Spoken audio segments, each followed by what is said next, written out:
भगवान भोलेनाथ सुखासन में विराजमान है। आज प्रसन्न मना होकर के विराजमान है।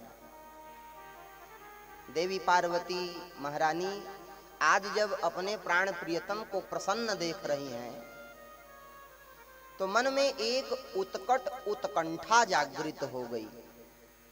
मन में प्रसन्नता आई कि आज मेरे पतिदेव वस्त्र धारण करके बैठे हैं, परिधन मुनि चीरा।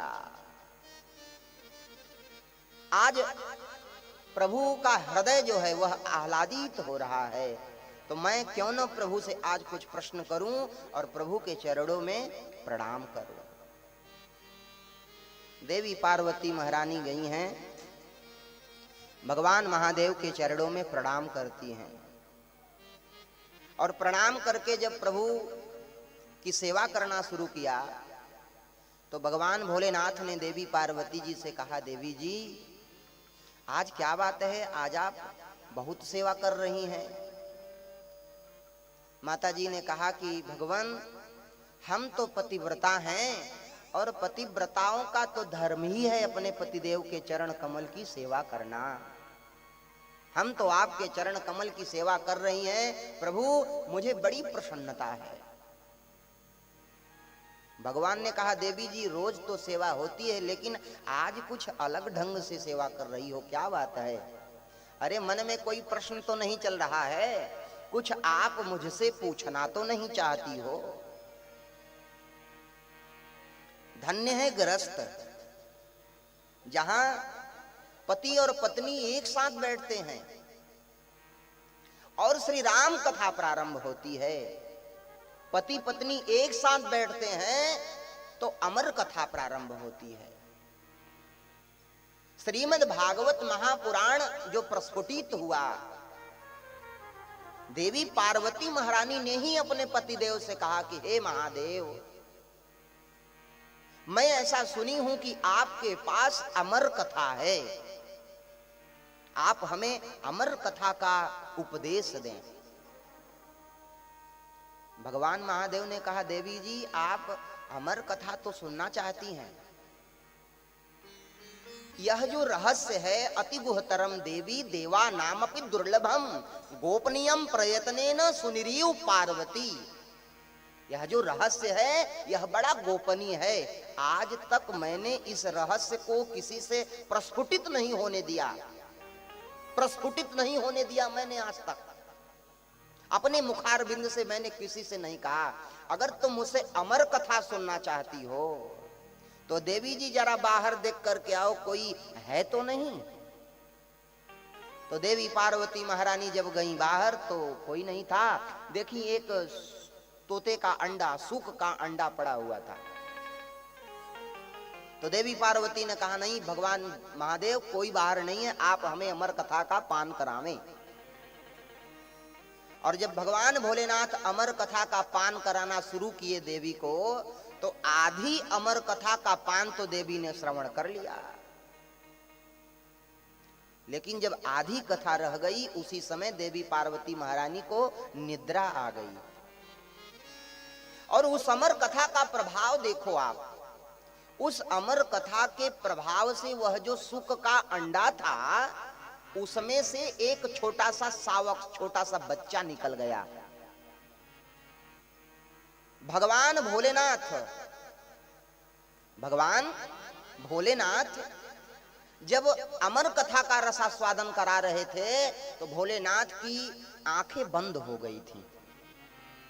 देवी पार्वती महारानी इधर हुंकारी भर रही थी और जब अमर कथा आधे में ही सो गई देवी पार्वती महारानी, तो वो जो अंडे में से बच्चा निकला हुआ था,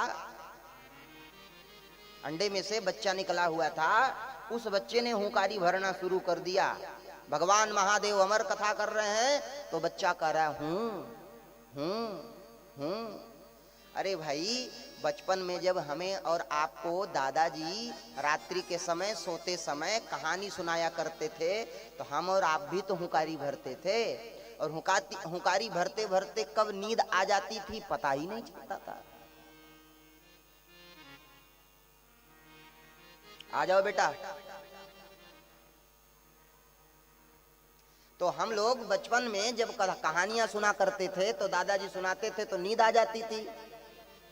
पार्वती महारानी जब सो गई तो आज छोटे से शावक ने हुंकारी भरना शुरू किया। मानो उस शावक ने संपूर्ण अमर कथा का रसास्वादन किया, संपूर्ण अमर कथा का रसास्वादन किया। और जब देवी पार्वती महारानी जगी तो भगवान भोलेनाथ से कहती हैं, प्रभु मैं आधा अमर कथा का पान कर पाई हूं और आधी अमर कथा का पान किसने किया है मुझे ये पता नहीं है। भगवान भोलेनाथ ने कहा, बस देवी जी अब सब काम बिगड़ गया। मैं इतने दिन से जिस रहस्य को छुपा कर रखा हुआ था आपने आज प्रस्फुटित करवा दिया। अब यह संपूर्ण जगत में सबको प्राप्त हो जाएगा, संपूर्ण जगत में यह सबको प्राप्त हो जाएगा। देवी जी अब काम बिगड़ गया। भगवान महादेव जब बाहर निकले तो देखा एक छोटा सा तोते का बच्चा शावक जिसको छोटे छोटे पंख आए हैं। भगवान भोलेनाथ सोचे जाकर चुपचाप पकड़ लूं, तो पकड़ने के लिए दौड़े तो छोटा सा तोते का बच्चा तो उड़ चला। भगवान भोलेनाथ पीछे पीछे पीछे पीछे लगे रहे और जब उस बच्चे को नहीं पाया तो त्रिशूल चला दिया उस बच्चे को मारने के लिए। सम्यक प्रास आश्रम में वेद व्यास जी महाराज की धर्म पत्नी प्रातः कालीन उठ करके जमुहाई ले रही थी और राम राम कहिजे जमुहाई तिन्ही न पाप पुंज समूहाई। ध्यान दें, जमुहाई ले रही थी तो छोटा सा शावक तोते का बच्चा सोचा कि ये कोई पेड़ में हमारा रहने वाला घोंसला है और मुंह में ही प्रवेश कर गया देवी जी के, और देवी जी के मुख में प्रवेश करके पेट में चला गया। भगवान महादेव खड़े हो गए कि जब तक बाहर ये निकलेगा इसे मैं मारूंगा जरूर, छोड़ने वाला नहीं हूं।